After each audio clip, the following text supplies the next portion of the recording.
We're gonna call, yeah, we're gonna call the meeting to order. Sure. Gonna call the meeting to order, and we're gonna open some bids for the town project. Okay.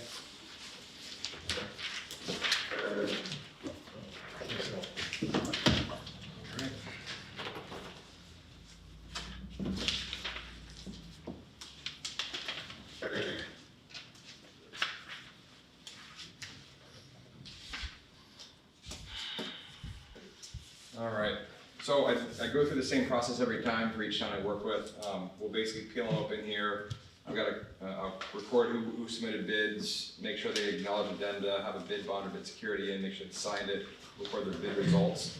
It's up to you guys who you want to award it to. You're welcome to reject any and all bids for the documents. We did have a really good turnout at the pre-bid meeting, really good selection of contractors there. Everyone was very well qualified to do the project, so you know, quality-wise, we had a very, very good turnout. So I'll read them aloud, pass them along to you, record everything.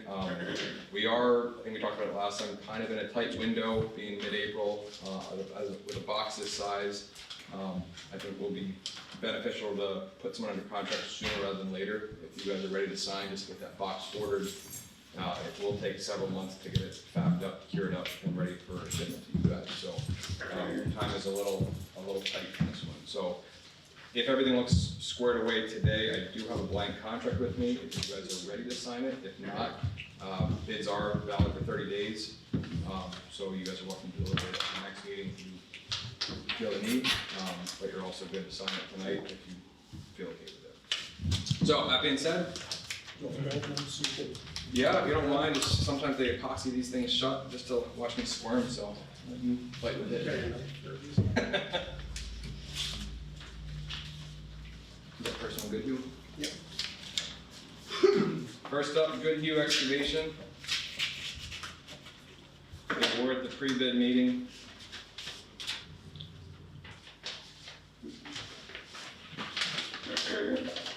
Looks like they do have a bid security. The company check. They have acknowledged addendum 1.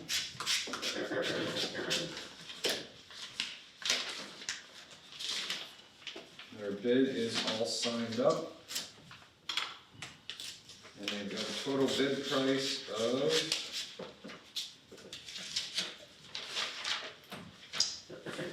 $429,363.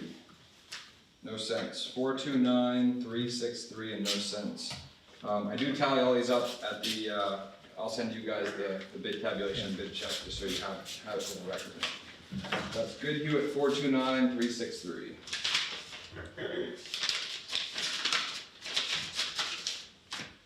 Corey Excavation. Next up, Jeff Corey. And they were at the pre-bid, mandatory pre-bid meeting.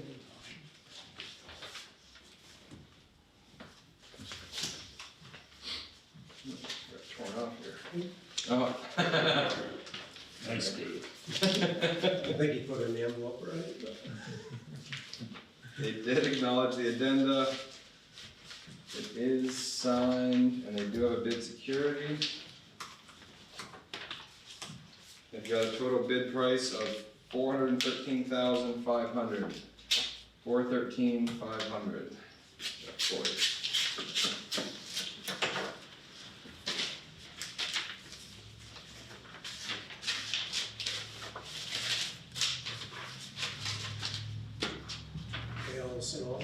Next up, St. Ange.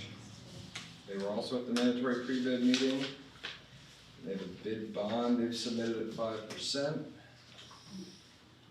They've got a, acknowledge the addendum, yes.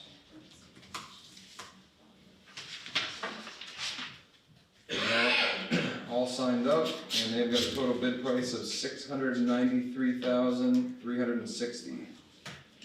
693,360, no cents.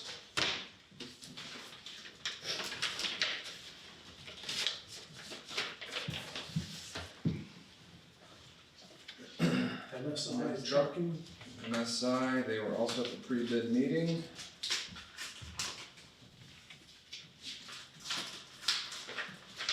Agenda 1 is acknowledged. It is signed. We got a bid security in there. I've got a bid price of $619,000 even, 619,000.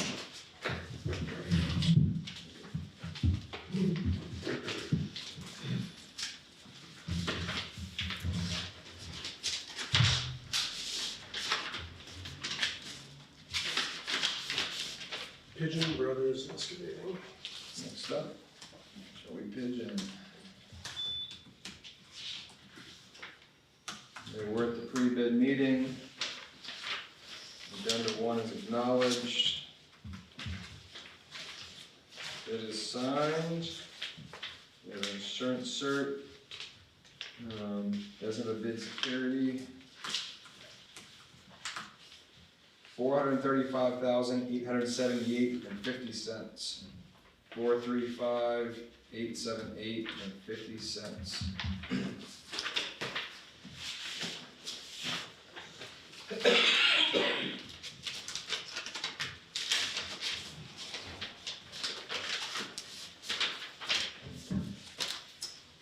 R&B Excavating. RMB Excavation up next. Again, they were at the pre-bid. Scotch. Agenda is acknowledged. Appears to be all signed up. There's a bid security check in there. And a bid price of $434,763. $434,763. No sense. One more, or is that it? That's it. That's it? So we got the apparent low bidder, Jeff Corey at $413,500, and he did have all of his, bid paperwork in line.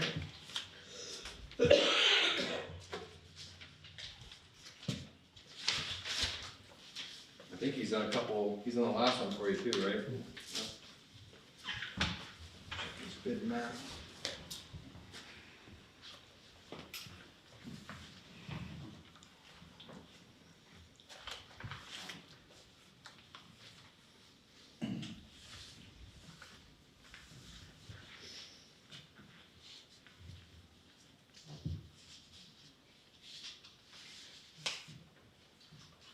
Bid math is correct. So he has everything in line, he is a qualified contractor, he certainly handled the job, so. Do you want to just go into a quick executive session, less much with Tyler, and then come out and we decide? Yeah, might as well do it, then. Okay. Yep, I'll make a motion to go to executive briefly. I'll make a motion to, sign a contract with, Jeff Court. Low bidder. I second. All those in favor? Aye. You guys are right there, and then someone kept below. Lee already left. Thank you, Austin, appreciate it. Yep.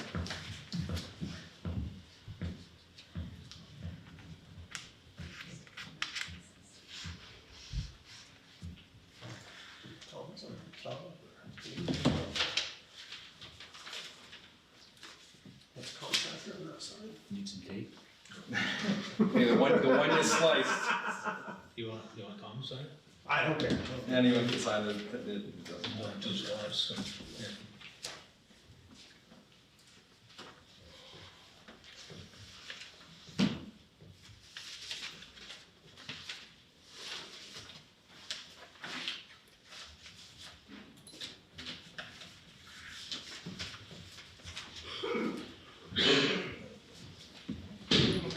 Do you need me on that? What's that? Do you need me on that? No, what I'm gonna do is I'll take pictures of the bid forms from each person, and you guys keep all the originals for your records. Okay. So I'll just have a picture copy of everything, and then,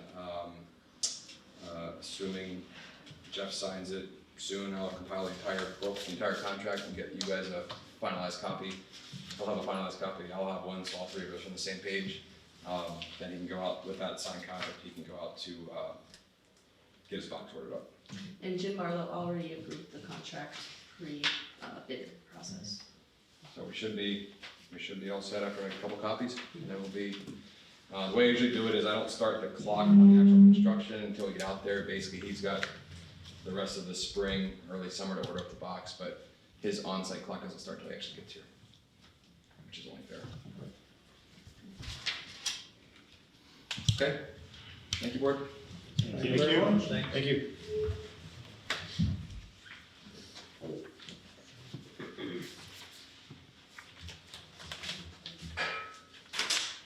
Do you need to use the desk?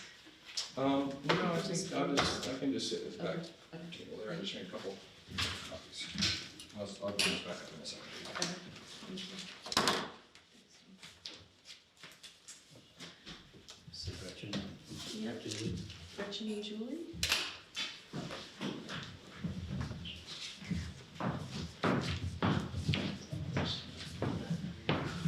Good evening, everyone. How are you? Good. How are you? Good. Good.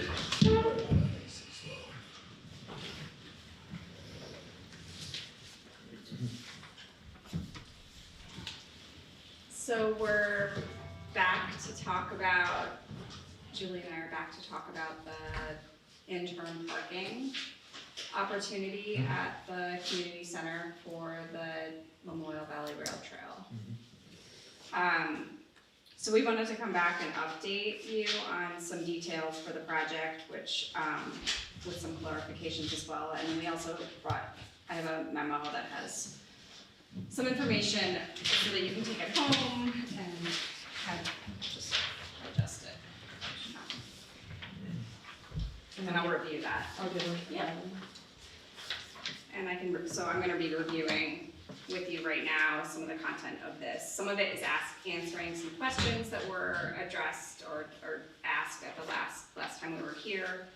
And then just outlining the details of the signage project that Newfoundland is doing. And then at the end, some funding opportunities for long-term planning. So up at the top, V-Trans identified the need for a safe designated parking for the East Fairfield Trailhead. And the community center was approached by V-Trans as a potential site. And so now they're requesting permission from the Selectboard to to add signage so that it would essentially designate that existing parking area to be used on an interim basis for parking for the trail. So one of the things I did want to make clear from last time, moving on to the first paragraph, is that LVRT is now owned and managed by V-Trans in coordination with local communities and trail councils, and that DAS no longer holds that lease like they did in the past. So that was something that was brought up last time, and I did want to make that point clear.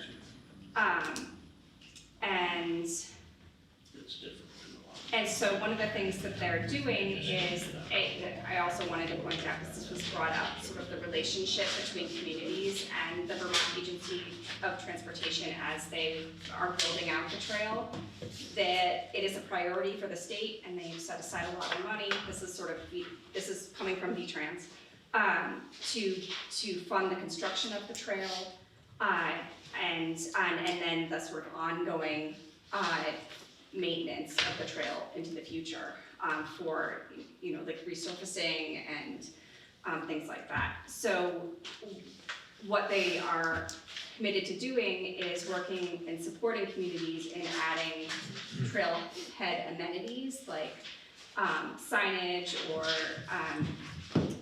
parking areas, but that is optional and it's up to the community. And so they are supportive of that and providing grant funding in the immediate term for communities to work on those projects.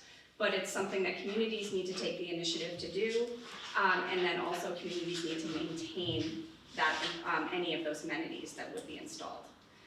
So those are like trailhead signage if you wanted to install like a portalet or any sort of other type of amenity that would not just be the surface of the trail.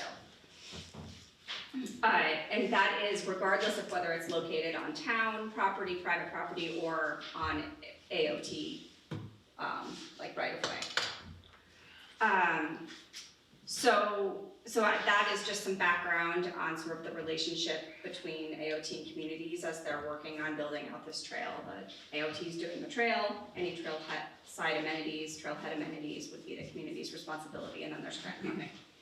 So, one of the things that they are doing though is this signage project. So they're putting up signs across the full length of the trail, 149 miles or something like that across the state, to direct automobiles and traffic on highways to trailheads, to notify where trailheads are, where the trail crossings are on state routes and local highways, and then also to some signage for some parking areas. So they went through and identified a few areas that might be good or appropriate for parking.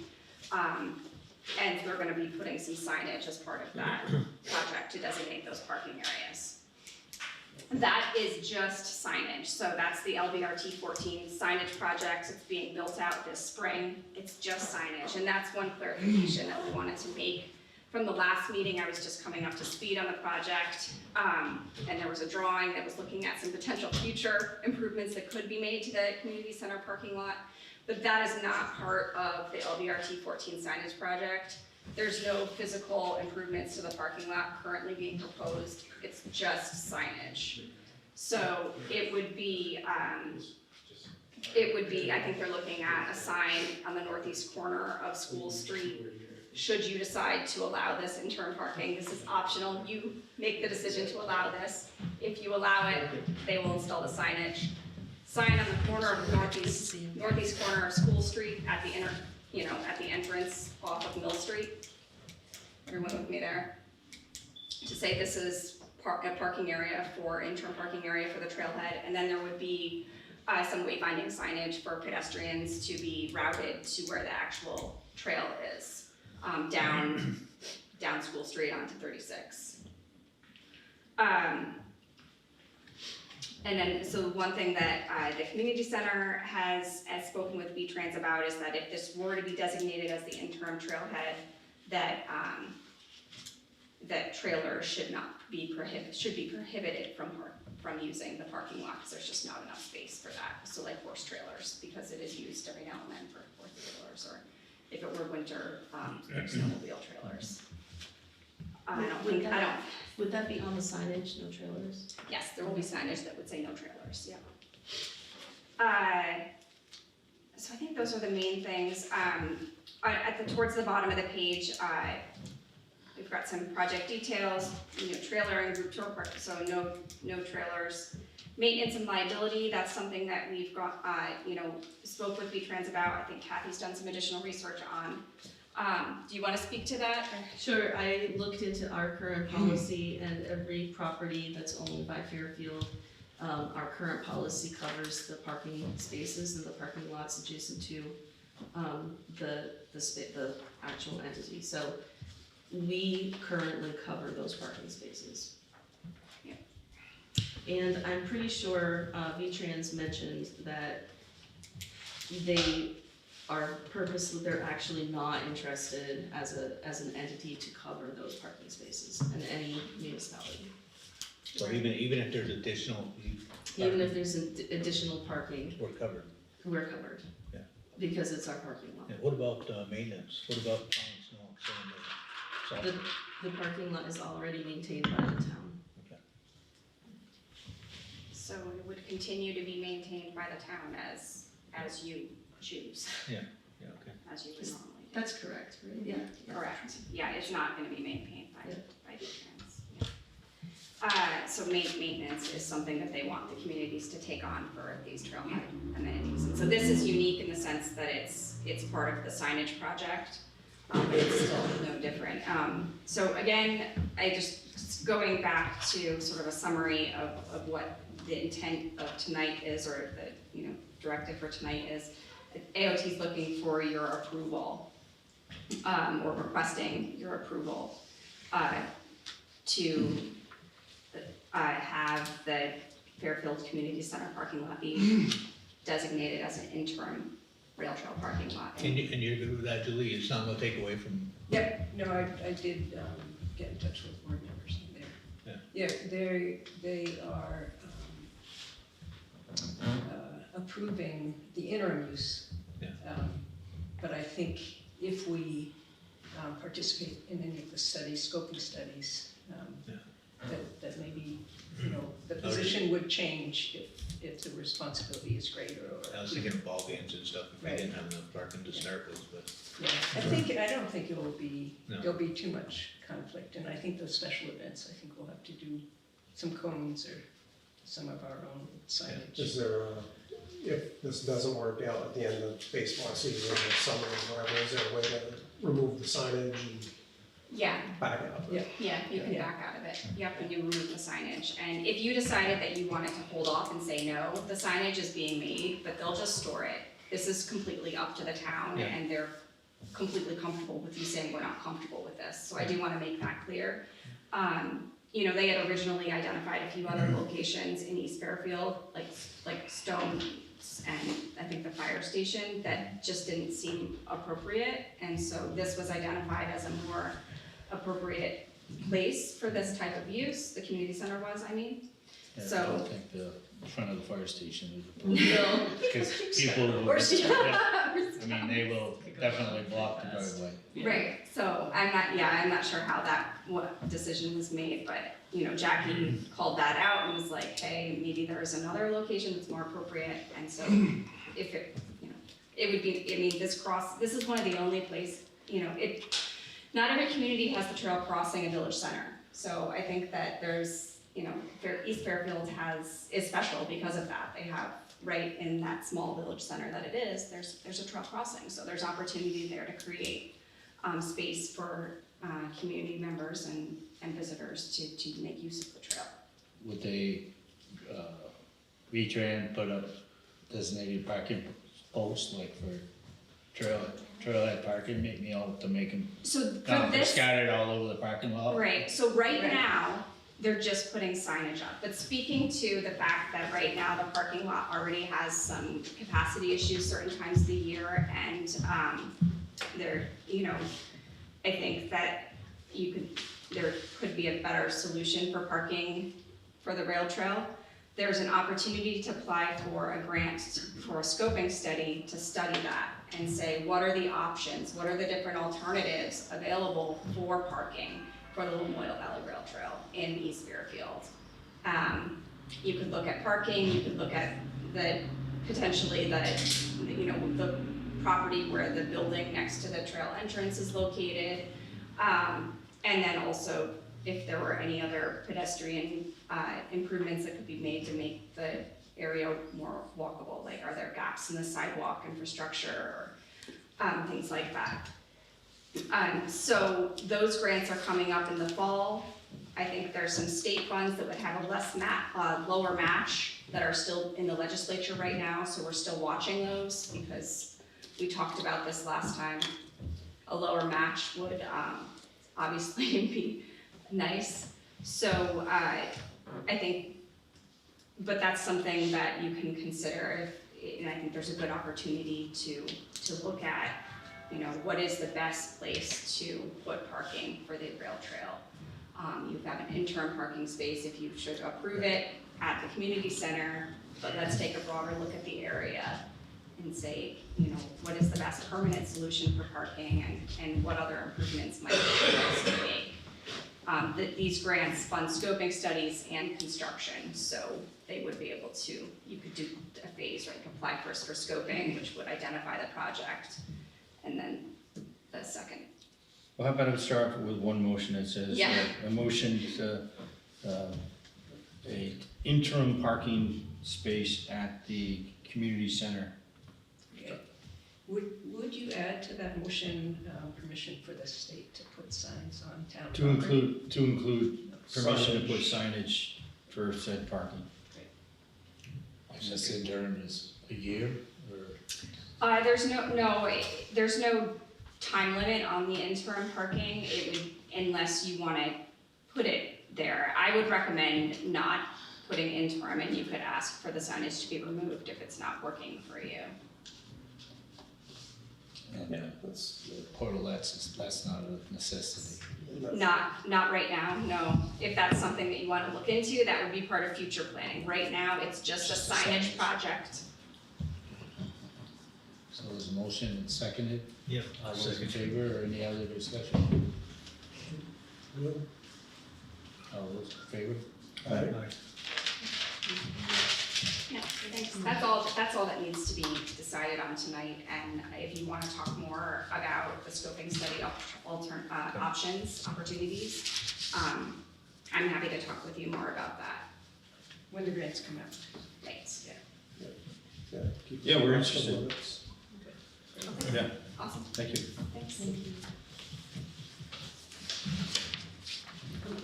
I know I wanted to touch base on the common school. Should I go back or? What do you got? Go ahead. Hmm? Go ahead. Just that I offered to put together a committee to look at the future of the common school. And I didn't know what parameters you have on that committee. Sounds good. We'll keep you informed. That's supposed to be on our agenda, so when we get a night, we'll have a minute to figure out what we want to do and how to do it. Okay, and then you'll, But if you're interested, Yeah. we'll let me know. Sure. I've got a couple of people who are interested in putting their heads together. You know, it's your own fault, you're always in the middle of everything. But Thank you. things are important to me. Thank you. Yeah. Thank you too. Thank you. Yeah. Good to see you. Marcy, you got stuff? You say.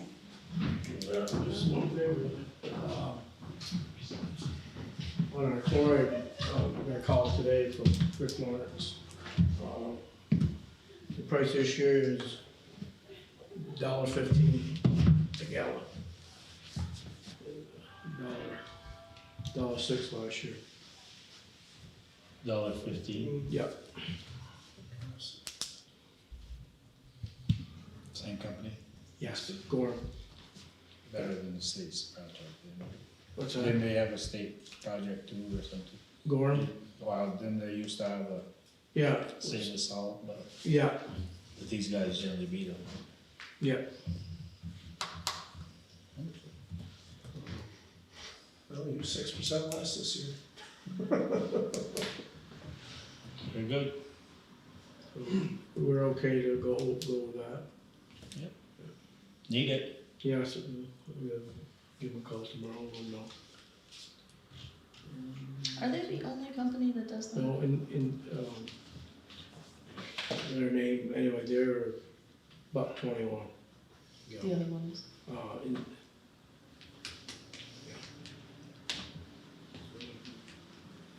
We'll go higher.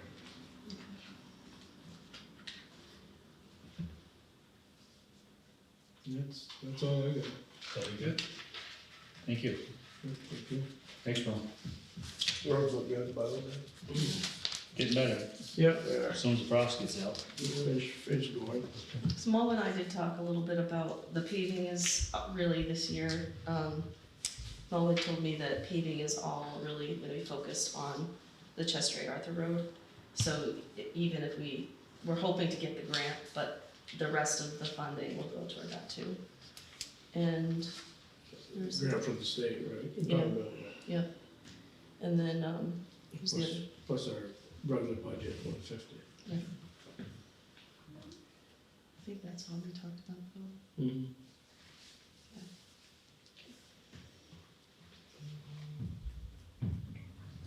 Very good. Thank you. Here. Thank you, Mo. Yeah, you guys have a good night. You too? David? All right. First and foremost, I'd like to thank you for the opportunity to do this presentation. Jason has traveled from East Dorset to help us try to bring a little clarity to the arrangement of the turbines. And hopefully we can keep things headed in the right direction. So if you log in.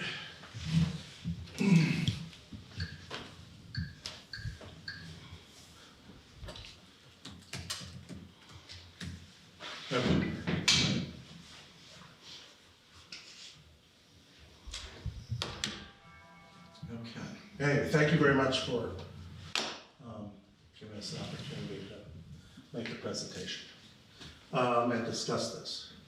So our objective is to make this wind site with a town approval and have everybody satisfied with the aesthetics and the sound, etc. And we sincerely believe that that we can do that. So we have ideas, a proposal to make to reduce the visibility, and we want to discuss that with you. So to start with, this is, you all recognize the pond. The yellow dots are the 6 turbines and David Properties there. The bright red line is the district boundary, and we made something like 24 photo simulations previously, which you've seen. So we look at the town memorandum 2, and it says to make a proposal to the select board to see how we can make them non-visible from the pond, okay? And suggest this, and maybe that's a starting point. So where we are now, from the last layout that we gave you, the green area on the pond, in our analysis, you cannot see the turbines, or you cannot see the ridge. And I don't know if my mouse works here. Can you see my mouse? Okay. So this blue area here is an area, in our estimation, where there's a little swale here in between the ridge along the pond, and there's a ridge here that you can see Hourigan's Ridge right here, and therefore we've got a couple of prominent turbines pointing up there, and you can see the ones at the back, the tips a little bit, in our estimation. Now, when I did this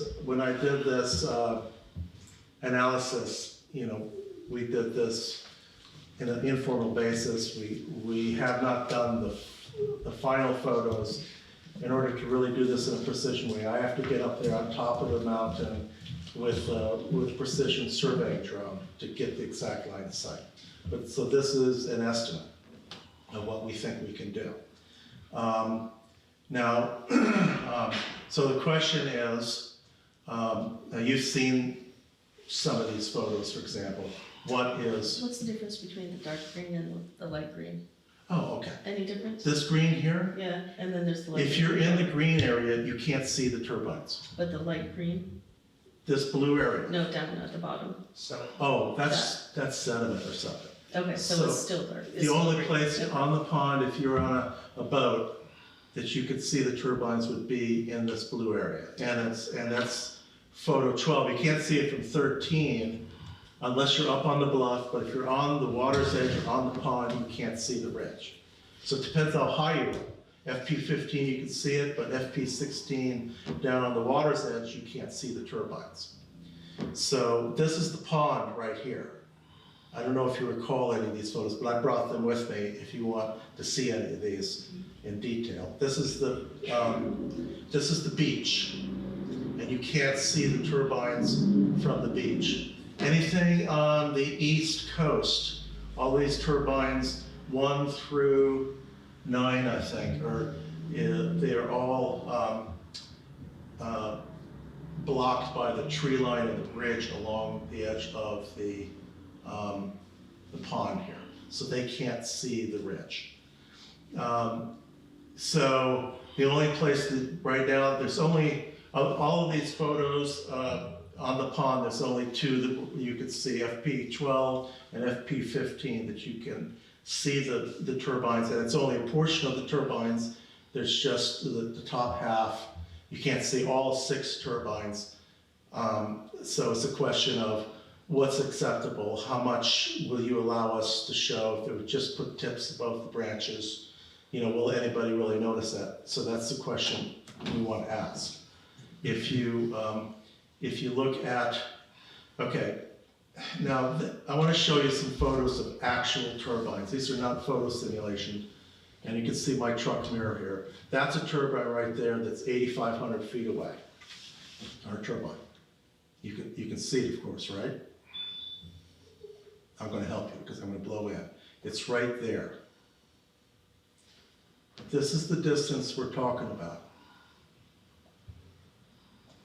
That's 8,500 feet, and it's a similar tree line. That's a star 72, very much like this turbine. And this is an actual photo of a turbine 6,500 feet away. And actually, it's two of them. They're right there. They're colored white. The farmer wanted them white because he wanted white, but we would have proposed a camo because they would be blend into the landscape better. But that's 6,500 feet away there. Okay, and these are not photo simulations, just to show the accuracy of my analysis. Okay, the next one is the same two turbines from the highway, only this is 4,500 feet away. You can see them there, same 100-foot towers, etc. And that's them in clear sight. Now, their houses around this as close as 7 to 1,000 feet away. So the closest house is 700 feet away, the whole line of houses. Nobody can hear them. They're absolutely silent.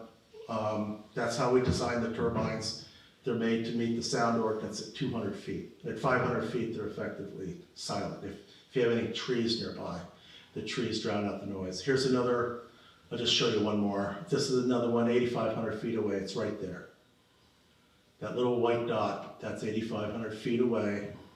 Okay, and you have to zoom into it in order to see it. Okay, except this one's on a 130-foot tower. Our standard tower is 100 foot now. Okay, so then we go to typically some of the photos that along the ponds, starting with F1.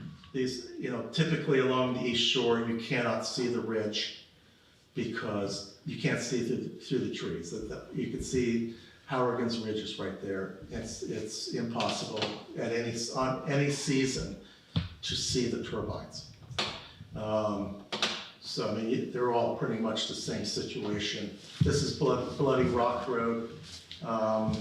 Same situation. You can see it's pretty much impossible to see anything through the tree trunks. And this is with leaves down.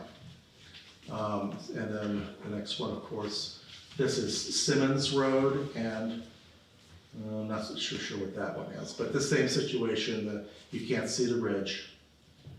And I'll just go through these really quick. I'm sure you've seen all these. I think this is Simmons Road also. The same situation. They're just deep in the trees. F5.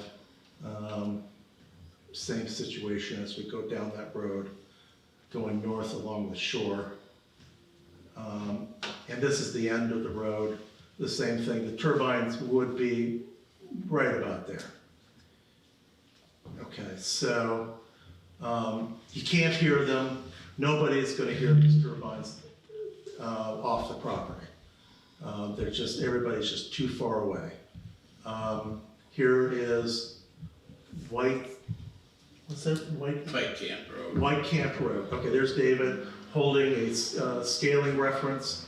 We didn't need it because the turbines would be right there. We didn't need to scale them to get the correct size. And we didn't, so we didn't have to do a detail on that. This is, What do you mean by that? well, when you do a photo analysis, you need three things. You need an origin point, where was the photo taken? You need a scaling reference, and a balloon helps. Okay, so that's the purpose of the balloon. The balloon gives you a precision point, or if the wind's not blowing. We prefer to use a drone because the wind doesn't blow the drone. But everybody wanted the balloon, so we flew the balloon. By the way, just so you see that we don't cheat, where is the balloon? We take a picture of the balloon. Okay, that one might not come up because it was, anyway, this is, the Calliope house. You can see the ridge right there. She asked, for a shadow analysis and a sound analysis, which I did for her. I sent it to her. I think that's Damien's Ridge. Right there? Yeah, I think we're behind that, Oh, so I okay. can't see the. Well, at any rate, you can't see the Howards Ridge. I believe it's right there. Or, okay, so, let's move on to, here's Switzler and Pond Road, the same thing, the trees are too busy. Okay, here is the beach that you all know.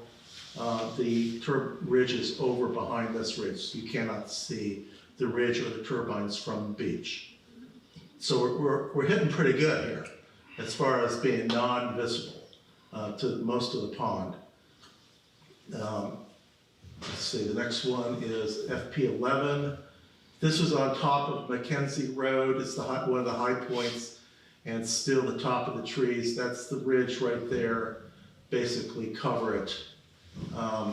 Any kind of tips that might be in there. The turbines would be like right in this foliage. Nobody really lives there. And here's, okay, so here is what I call FP12. Okay, now this for example, we did a precision placement of the turbine. See this little circle here? That's our scaling reference. We know that we place that 40 feet from the camera, and we know that the distance from the camera to the turbines, of course, you can see the turbines there, right?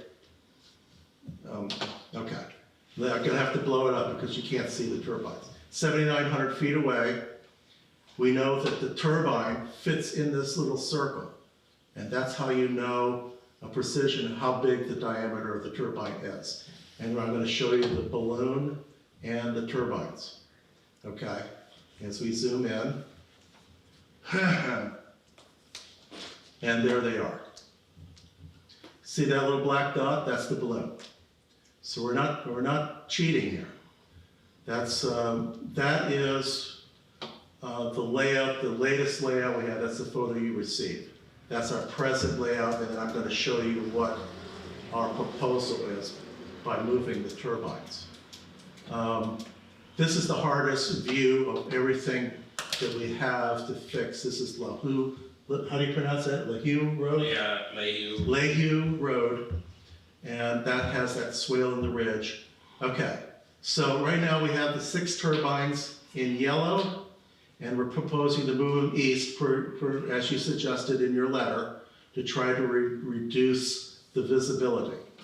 And what we think we can do, and we won't know until we get up there and start taking precision survey, is, looks like FP12Z. Okay, there's a scaling reference. I didn't write down the scale because nothing's changed. And so it looks like this. We moved the turbines to the east. The 2 that were prominent seeing are now, we're just showing tips, you see. That's what it looks like over the treetops. And we want to know if we do this, is this good enough? Get back to that question. Okay, so we go down, as we go south on, where's our map? Map, okay. So that was this area here. So anywhere in that area, that's basically the view you've got to make. That's the toughest one to fix because, like I said, the terrain here, we start to lose this ridge. Now we go to FP13, and the situation with that, we have a couple of photos here. So 13Z, you may remember this, I put this in a red box so you could see the turbines. Otherwise you'd really have a hard time. And I had to take it through the trees because there was they didn't have any other place to take it. But there you can see the turbines in the distance, just popping over the ridge there. And this is about 8,000 feet. And it's about 80 feet above the water.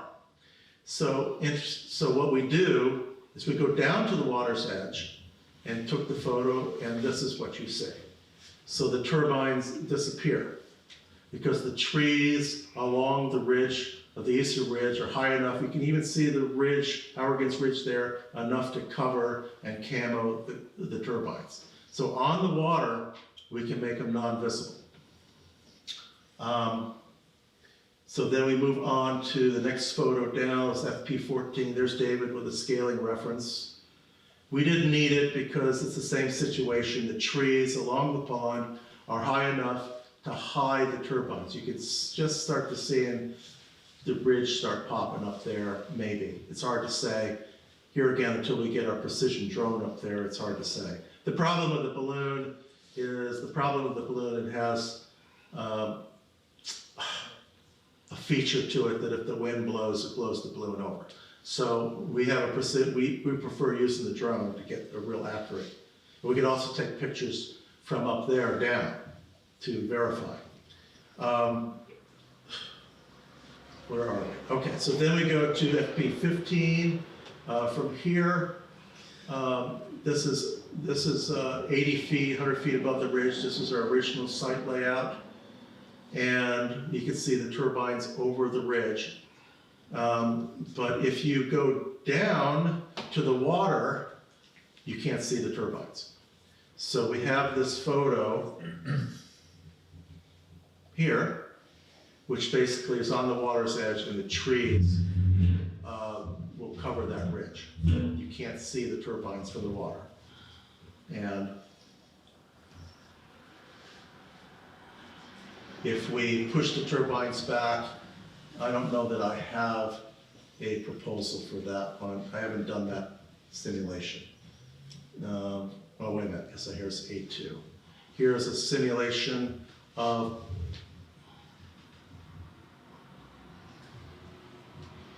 here's a simulation to push the turbines back. The dominant ones, there's the balloon, by the way. The dominant ones were pushed back, and we're starting to see tips, and we start to see some background, not just sky, but mountain background. We can use camo to make them less visible, maybe a medium gray instead of a bright white, that sort of thing. We can discuss that later. And let's see, what is this photo? Oh, this is a photo of the actual balloon that we flew. We flew the balloon at the highest point, just so you know. So we wanted to be conservative in our estimates, in case we had to. So we picked the peak to fly it with. We don't have to put the turbines on the peak. We don't have to put them in line with the transmission line, cutting a groove through the forest. We don't have to put them there, so we have control of that. It's a fairly big field up there, although there is a problem. We can't go infinitely east. Let me pull this site up. When you say peak, you're talking about the 100 feet up and then top of the top peak, of the wind flat? the highest point of the ridge. Okay, gotcha. So we start there, and it goes 137 feet above that. Okay. So the problem is that we have a limited room up on the ridge, in that there's a cliff right here. So we can only move them east so far, okay, before we fall off. Obviously, so the problem is if we go any farther down the ridge, we can't just place them anywhere. They gotta be on the ridge or they don't work. The wind will turbulate on the ridge and it just kills the energy. So you have to be on the ridge to catch the energy. You can't be in a valley, so the energy will just turbulate. So this is a proposal, something that we can try to do and to come up with the best results possible. And So the view map you showed us for your first slide, that's of the six. that's the Six along the line, or the new proposal, or the yellow dots? Okay, let's look at this picture. So this right here. There you That was the yellow. The blue ones would be a new proposal. go. Okay, and that's the new shed you showed us, or? Yeah, that's an estimate. Okay, I can't, we're gonna have to go out there before the leaves come back and fly the drone and get you an exact layout. So, so right now, this is just my estimate of what maybe we can do.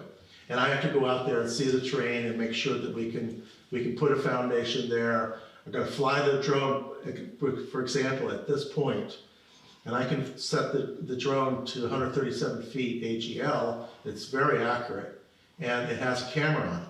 And I can take a line of sight picture and line up the top of the tree line to Mackenzie Road or to anywhere, and you can then see where the top of the turbine would be.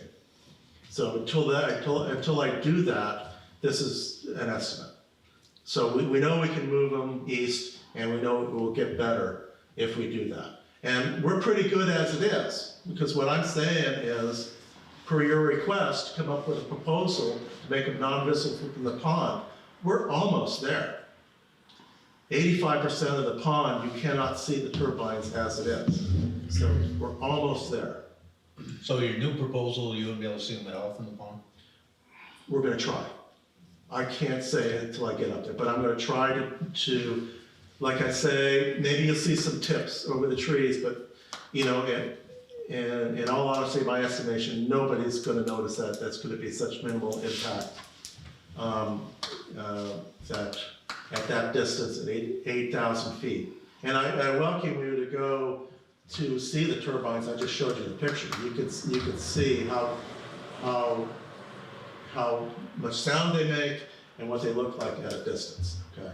And so I'm not, this is not all a fabricated simulation. I have actual photos of actual turbines. So this is our goal, and I want to come back to you and make this proposal after we do this work. But I want to clear it with you that this is what you want before I go spend the money and do the work. There's some confusion there though. It's not what we want, it's what the town plan is guiding us through and our lawyers helping us work through. It's not just us saying, this is great. It appears to be moving in the right kind of direction for that. But I would encourage you to make a plan and present it so we can make a decision. I mean, like you said, get out there with your drone, do some more precision work. You know, if a drone would have been better the first time, you know, should have done that, but now we know that, or you have that option, let's do that. Well, as far as making a decision, or I mean, we can't just, I mean, we want to have some guidelines here. I mean, right, your memo says non-visible from the pond. I mean, that's a pretty hard thing to do. Okay, well, the question we have is, are we just talking about visibility here? Or are there any other issues? Sound, wildlife, I mean, you brought up. What's the memo say, Jason? What's the memo say? The memo says,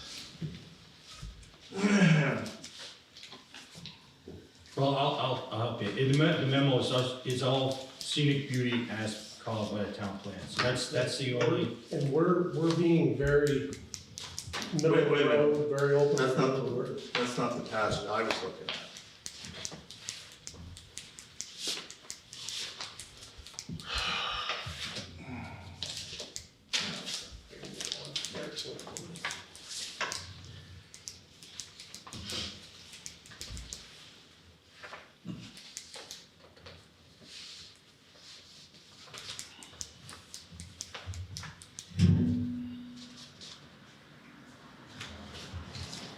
Maybe those photos that you took from the top and then went down to the shore is the top where the camps are? Or is that just in the woods somewhere? All right, third page, 1, 2, 3, fourth paragraph down. You may determine that shifting the turbines to the east so they are not visible from the pond may constitute mitigation that you could potentially take to improve the harmony of the project with its surroundings and reduce the visual impact on Fairfield Pond. And that's us allowing the lawyer to say, yes, give them some help. Well, say, you have to show it to your lawyer. right, Okay. but come up with a well-developed plan, give us some of your, view sheds and site maps, like you're talking about with your drone. put something together that's organized and we'll review it. I'm not opposed to that. But we can't make a decision and say, yes, this will be perfect tonight. I mean, that's, No, I'm not asking for a decision tonight. What I'm asking for is an idea. Are we talking about anything else besides visibility here? Visual, are there any other issues? I'm not speaking for everybody else, but somebody else is above my pay grade is gonna review this. That's why we're working with a lawyer and trying to fit into the I town think to plan. give you a direct answer, that's, from my understanding of reading our lawyer's interpretation of the town plan against this proposed project, it wasn't sound, it wasn't shadow flicker, it's visual impact. And Okay. That's as direct as I can. Yes, that's what everybody thinks? That's what I see. Okay, so it's, that's how we interpret it. And they said recreational quality as related to the visual impact. So, and it wasn't about the quality of the water as much as it is the whole quality of the experience of being on the water. That was the. On the water, okay. Right. So, okay, so we're talking about, Camp life too, I mean. we're talking about the And camping public land here? experiences, the camping experiences. On the water, recreation, boating, swimming, fishing. And camping. On the water, nobody wants to see the turbines. And camping, And camping. because the camps are there as well Are as they on? part of the recreational. Where are the Experience. camps? I don't, where are the camps? By the beach? The camps All are the way around buildings camps, around, all around the pond. all the camps around Oh, the they mean the pond. properties. The camps are owned by people who Oh, are I see. recreating on the pond. So they're gonna be looking out there too. So it's the quality of the experience of being at camp. And hopefully, I mean, there's a little bit of tip from here or there gonna be detrimental to that experience. That is the question that people have been debating for weeks. Yeah. Yeah. I mean, to me, I mean, I'm impressed with how much coverage there is. And back to your question, Tom, I think the picture that you're looking at is from like where Reggie Yates's camp was. Yeah, well, you had 2 or 3 that you went from sort of like in the woods down to the water's edge. Yeah. I mean, if The big somebody's not difference. gonna stay, but if they're at their camp, and look, I mean, I'm just Right, that was speaking, that. I'm just, Yeah. like I said, the only reason we hired a lawyer, that's way beyond our capacity, so that's why we hired Oh, to he- interpret all this, and that's what he came up with, and that's what we And- paid him for, so. And we're hoping that we can, get to a happy place without having to spend a lot of money on attorneys and I know everybody's concerned that, it could set precedents and That's why we did the lawyer, and that's why we, But We're in this, in the proceeding same with term, caution. we can't do the lawyer every, no, and but I'm just, eventually it's, I mean, this is, just gotta go forward and see how it goes out. We don't either. We don't want to go into a hearing. Very expensive. We want to, if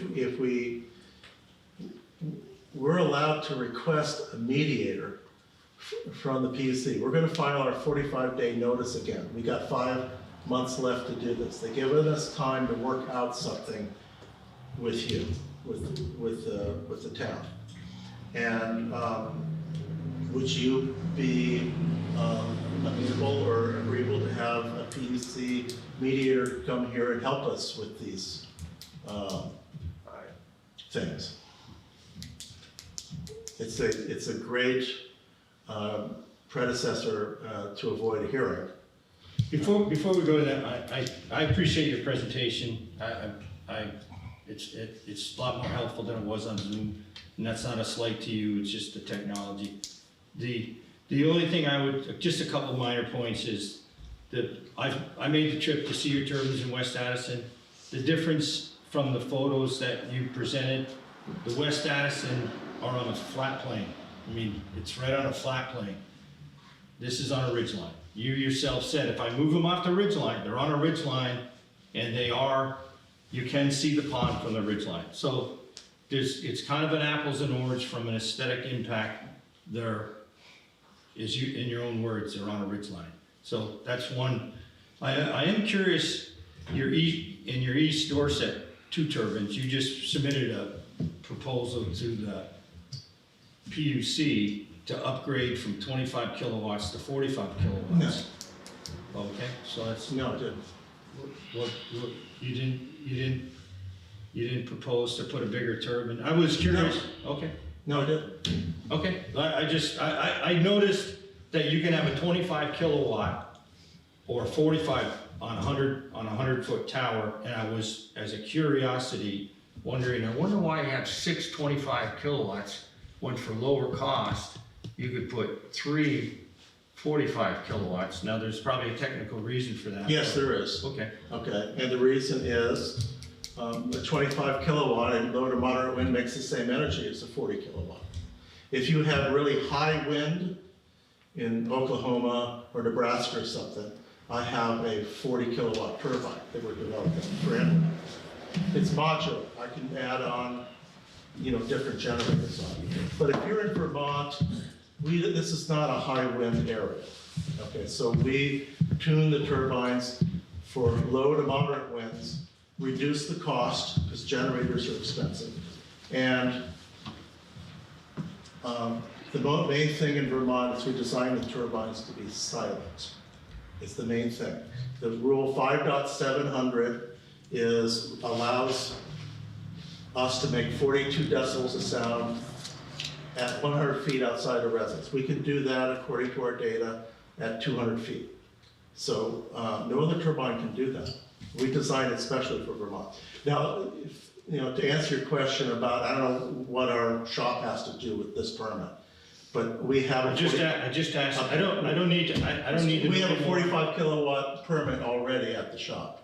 There's a 30 kilowatt turbine and a 15 kilowatt turbine. Just wanted to ask the question. Okay. Yeah, and the other point that I would just make is, so that's a photo of your balloon when you did the balloon test. Thank you very much for doing that. The photos imply you can't see the balloon unless you magnify. There was about 12 residents that when you flew the balloon on, that came down Mackenzie Road, and you don't need a magnify, you don't need binoculars, you can see the balloon. So that's just an observation. A lot of people had no opinion, but when they looked at the balloon, they went, wow, this is me and other people who took the interest, because you flew it 2 days before Thanksgiving, and it took any of the, like the question, like what's it gonna look like, when they saw the balloon, it made it very real to them. So that's just feedback, that's not, The balloon is for me to make a precision photo simulation. It wasn't for people to see the balloon and make their own determination of what the turbines would look like. I do that. That's what I do. Okay. For the scaling reference and origin point. I just wanted to. We're in a good place, let's end. Okay? You guys get a little bit of direction, we have some things to think about. Get us a full plan, view sheds, full presentation, something to look at that's different than the original. And Okay, do you want, what is the view shed? That's what I want to ask. That's What what- view shed are we fixing? if you From the pond? Are we fixing from Jetty Road? Right, as the developer, you guys need to understand that, know that, right? There's gonna be questions from all over. No, I'm asking you, which of the photos that I gave you, that you asked for, disqualify us from the town plan? Just tell me which photo. That's not our, I have a job, I have to go right now, I've got stuff to do. We're asking you, if you put this before any board or PUC or wherever, you're gonna need a view shed map, right? Right, if you're gonna present this anyways, you should be able to, like you said, take your drone, fly it around, and get an idea of where it's gonna be seen. Yeah, but you're asking us to fix the view shed. You're saying non-visible from the pond. Yes, and Does it we're have to be saying that non-visible from Jetty Road or the intersection of Pond Road and North Road? Does it have to we be are saying non-visible that there? we are not able to give you that answer. I don't know how, Well, then how can I fix it? If we push You them can't away answer from that. that pond, it just, probability that they might show a little more from somewhere else. I think that's, How can I fix it if I don't you know what I know mean? what you're asking me to do? Which of those photos, Right, so, you want me to show you the photos? no, You can just do it again, right? Only I using a drone. Yeah, We've been I at mean, this it's, a while. I mean, the leaves are gonna come in, and it costs time and money to do it. I'd like to do it once. I've done this photo analysis for you twice so far. so then you can also move forward the way it is and just say that at this point it doesn't meet the town plan. Right, we're being open, I think we're being very, and I'm not. So you're gonna send it, But so we have also you spent. don't have, a you're large- gonna send it to your lawyer, and he's gonna make the decision? He will help us form an opinion. Can we meet him and talk to him here? No, Okay, yes? no. Oh, no. Did you say yes or no? He's our lawyer, we will consult with him, but at this point, you're the developer, you need to address this and come to us with a proposal that you think meets the criteria of the town plan, right? So in summary, what I'm hearing the select board say is that you have a strategy that was adopted, that you have put together and presented, that was received well by them. You asked, would you like me to move forward with next steps? Yes, we're not in a position, they are not in a position to interpret the town plan without the evidence that you need to correct. So that's what I'm hearing in some. Yeah. And actually also I'm hearing that from this point of view at this time, that's as far as the discussion can get until we have more, they have more And information. I'm sorry, Dave, but we can't keep rehashing this, this has got to be, you've gotta come in and say, this is a presentation, this is what we're proposing. It can't be, well, what do you think of this, or what do you think of this? Like, I've developed projects, I've done all this crap. I've never gone before a board without, here's my view shed, here's where you can see this house, here's what you're gonna do. Okay. We just, all 6 of us on the board, or 5, what was it, 5 on the board? We've spent a lot of time dealing with this. I mean, this is expensive for us too.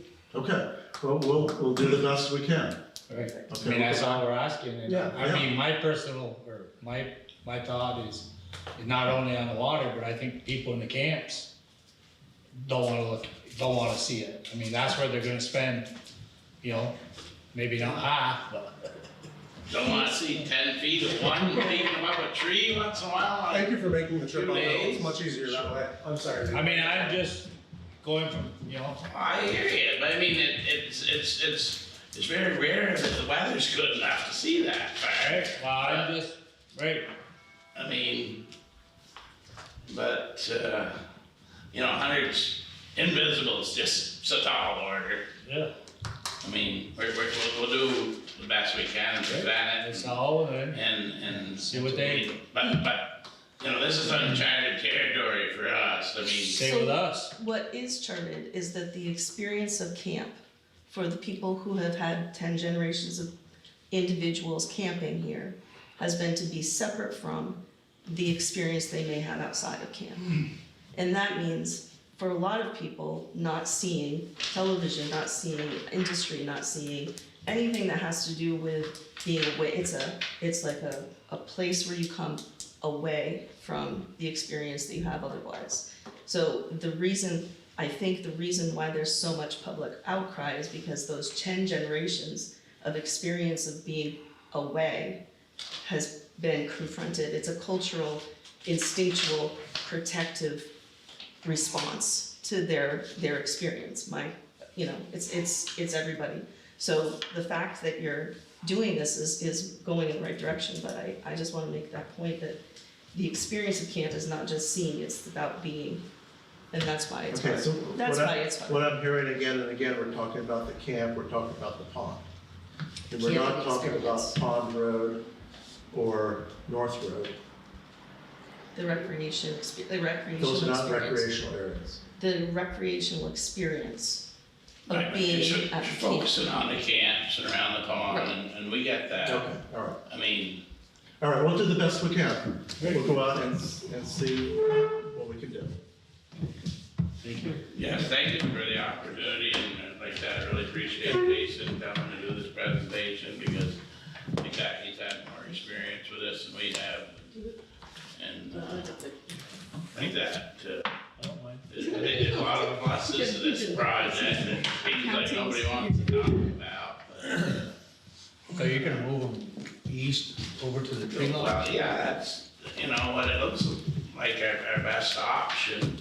Yeah. Like Jason said, we get up there and fly the drone. I thought maybe, we may have to turn them, back counterclockwise a little bit, those four to the east, but, you get up there, and like he said, we go to every spot, put it up, and, see how it looks from there, but, details more than what I expected when we set out to do this anyway. Don't feel alone. Every bid I've opened, it's a lot more than I expected to. Talk to the Nothing ever goes as expected. Oh, half of it's in the permitting, eh? That, it's not cheap. Yeah. Very good. Nice to Thank meet you you. in person, thank you for coming. Hey, like that, Good to hopefully see we can still catch some wind and Yep. get them on down. So you got some paperwork, or we're all done? The paperwork is, so I just wanted to give you a couple of little updates. You asked me about the zoning and planning bylaws in the last meeting and what it would take to, get to an adoption place of new bylaws. The next, planning meeting is gonna go over the entire process of that. So two things. One, I'm not the expert. I can't give you a summary of what I learned, but I think the best way to go about getting that information would be to come to the next meeting if it's possible. Basically, there are two ways to go. One is a straightforward through the planning commission process, and it includes a meeting with the planning commission, 2 public hearings, and then also the select board is the responsible body to adopt the final bylaws. And then the other piece has to do with a 5% of voting individuals coming forward with an idea. But that also takes a lot of work with NRPC. So there's a lot going on there. And I know that, I believe that they're thinking about writing a planning grant to cover this, is that right? Yeah, there's a MPG grant available in September that will give us money to revise the zoning bylaws with the assistance of NRPC. And that's useful because we can look at the whole bylaw with people who have planning experience. And it gives us an opportunity to hop on the excitement that we have right now, which we have not seen in the 20 years that I've been involved in this board. So, thank you.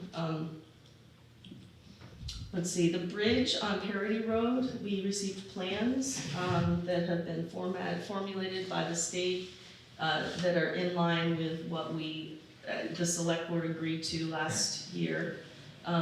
There's opportunity for comment. My view is that I've looked at them. You can look at them. I see that they're very similar. I mean, they're just more detailed, but ready. And it's gonna still take until 2025 to get to this project. Let's see. If you want to make comments, you can either go through me or there's a link that we can give you. The first installment drawdown from FEMA came through at $393,572.87. It was paid toward the 600,000 grant. So now the loan balance is $206,247. So there are two more allotments that we're expecting. One is the obligated amount of the loan balance is $206,247, and the amount we expect from FEMA is $266,763. Remember, we used some of the capital fund last year to cover any of this as well. And we're also expecting another $93,000 from them, because there was an obligated amount and a final amount, so there was a little difference between those two things. So it looks like when this is all said and done, we're in good shape, and we can replenish the capital fund. And I think that's it. They're not asking for any more information or? They asked for 2 pieces of information that was easily received and easily provided. And they also, we filled out paperwork, so I think I remember talking to you last year just about the fact that it went from 75% reimbursable to 90% reimbursable for this entire project. The entire project includes, I think, 8 other smaller projects that took place in the town. And so we also got another part of that number that I just said is a reimbursement from that difference for those other projects, so 16,000. Good. Yeah. So yeah, I think that's it. We signed the permits and, I mean, the bids are open. That process where, our lawyer is looking at getting, the easements drawn up. That's where we are at this point with him. It's going well. That's it. Thank you. Nice job. Thank you.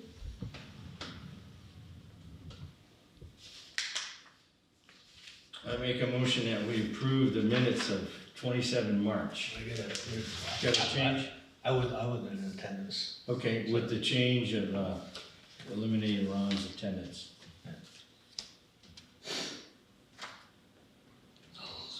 I wasn't there either, so. All those approved as amended? Approve it? Sure, yes. And I make a motion that we approve the warrants and The minutes? You wanna do one at Just a time? Warrants, the warrants for payroll and accounts payable. accounts payable. Yeah, I'll second. Okay. All those in favor? All right.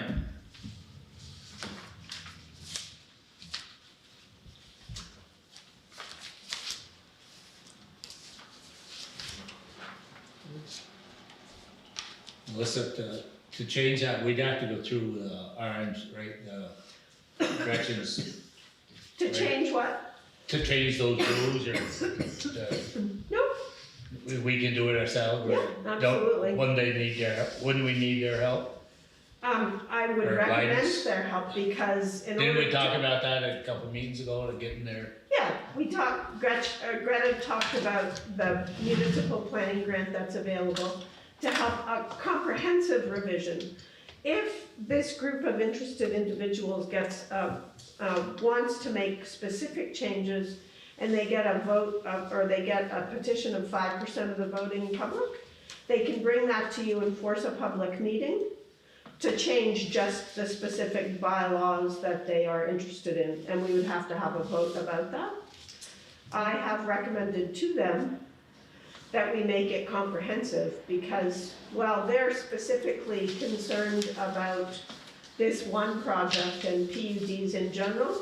There's a large segment of the population that complains to me about how there's no housing available for their children and they're all moving away to different towns because there's nowhere for them to live. So we need to kind of balance the two things, the growth and how the growth happens. It's always a very delicate balance. And that's why NRPC is a great resource for a comprehensive review of the bylaws. And I think it's critically important to jump on the interest that we're seeing now, because it's never, ever, well, I've been here for over 20 years working on this board, and I've never seen this much interest. So it's time to really jump on it, so. And I was gonna say that also, if the population, the group comes with bylaw changes and it's approved, it then also goes to the regional planning commission and they give that information to regional, other parts of the region. and they check it through, do a fact check through state statute, and even if we approve it at that point, there's more to it that it may or may not happen, but with a comprehensive experience, then that would save a lot of hassle Very true. down the line. And I've also told them, it's important for them to know that their proposed changes, should they be adopted, would not be retroactive to include the project on Church Road. The Church Road project has to go based on the regulations as they exist when they applied for the permit. Yeah. For the sketch plan at this point. And it's interesting that some of the ones that are want changes are in developments. It's all been so very interesting. Yeah. It's been very interesting. The focus has been very inward. They don't mind a PUD, they just don't want it there. In their backyard. Yeah. I have one more thing I just wanted to mention. At a future meeting, we will want to revisit, the discontinuation of a highway discussion that we had with Sheldon last fall. And I have, the answer from our, legal counsel about that discussion. It's, that's what I have here today. Let's put it on the agenda Yeah. for next So I think it's worth another discussion. I expect that phone call any day. I don't know when it's coming, but what season is it? I don't know how, did we really say we wanted to discontinue it? Or? No, we hadn't really discussed. No, we were gonna check with council, I think, Yeah, right? it was a conversation about whether or Yeah. not to discontinue. Right. Well, this is the time of year that, Yeah, in a month and so under new business, I think we're there. So Bridge 51, I don't think I put it on, we don't have anything to add, but let's develop a plan. Yeah. And then the common school, you wanna defer that to next meeting and see if Julie, maybe. Julie, come back. do we wanna ask her to put together a proposal for a committee? Like a list of people, or? Yes, I think she really just wants to make sure that if they start having a conversation about the common school, if there are any questions or concerns that the select board has, that be upfront before, name the elephant before they have the conversation, sort of. And I think that's the proposal at town meeting, to see what, Yeah, to have. whether it's fixable or feasible, and that's what a committee would do. Yeah, I think so. I think we probably wanna scope the committee. I mean, you've done a lot of work in the past on, did our grant writer come up with any kind of? Not yet. Okay. Well, in terms of we have a list that he wants to present to you at the next meeting. He had to return home to South Africa for a small stint, so it's on hold right now. But yes, there are multiple ways that we can get funding. I thought he lived in Fairfield. He does. He has family in South Africa as Oh. well. He moved back. He's been here for 2 years. Okay. Yeah.